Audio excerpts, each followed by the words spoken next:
అంటే ఎలాంటి కుట్రలు చేస్తున్నారో మీరు చూస్తే అలాంటి కుట్రలు చేసి మళ్ళీ ఇప్పుడు కొత్తగా బ్యాంకులో వేస్తామని అన్నారు.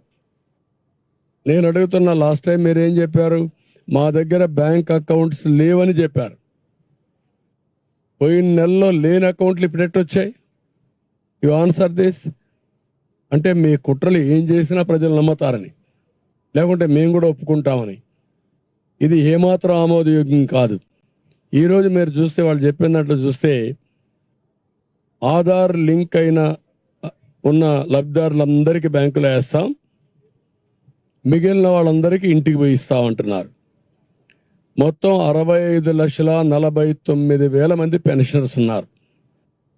దీంట్లో 48,92,000 మందికి లింకులు దొరికాయి, వీళ్ళకి అకౌంట్లు దొరికాయి. అంటే 75% వాళ్ళకు నేరుగా బ్యాంకులు వేస్తూ ఉంటారు. మిగిలిన వాళ్ళందరూ ఎవరైతే వికలాంగులు, లింకులు లేని వాళ్ళు, పోలేని వాళ్ళు, అనారోగ్యంగా ఉండేవాళ్ళు, వాళ్ళు 16,57,000 మంది ఉన్నారంటున్నారు.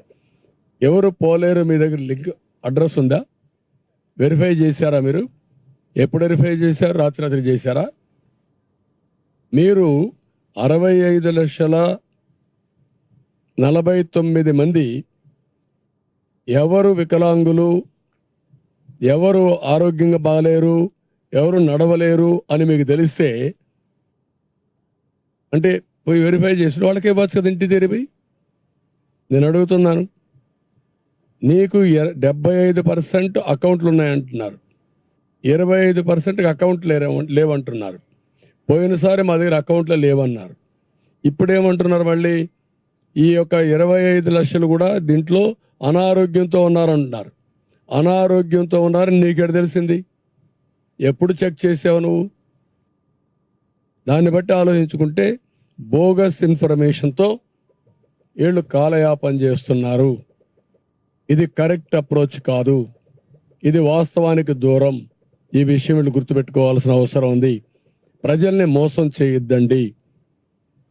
ప్రభుత్వ యంత్రాంగం బాధ్యతాయుతంగా పనిచేయాలి తప్ప బాధ్యత రహితంగా పనిచేయడం కరెక్ట్ కాదని కూడా హెచ్చరిస్తున్నా.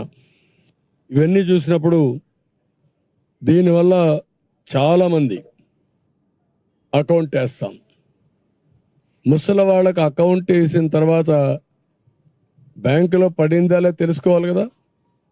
ఎవరు చెప్పాలి వీళ్ళకు?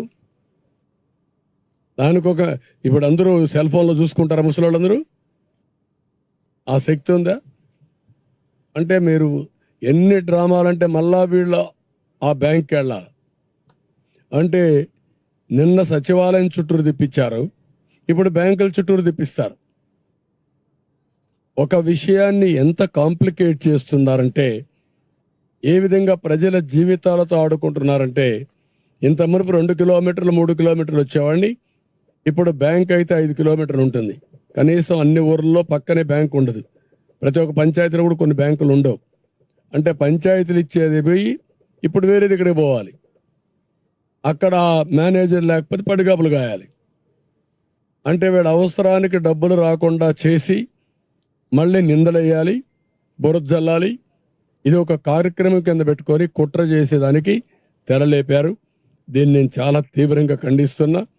45-46 డిగ్రీలు టెంపరేచర్, వడగాల్పులు, మంచినీళ్ళు లేని పరిస్థితి చాలా గ్రామాల్లో.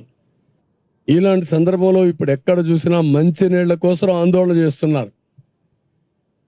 ఇంకొక పక్కన ఇలాంటివి చేసి ముసలి వాళ్ళు ఎప్పుడు కూడా ఒక ప్రమాదం ఉంటుంది, బలహీనంగా ఉంటారు. పండుటాకు మారిగా చిన్న గాలి వస్తే ఆకు రాలిపోతుంది. అలాంటి ముసలి వాళ్ళని మండు టెండల్లో బ్యాంకుల చుట్టూ తిప్పుతామనడం ఏ విధంగా సబబు అని అడుగుతున్నాం.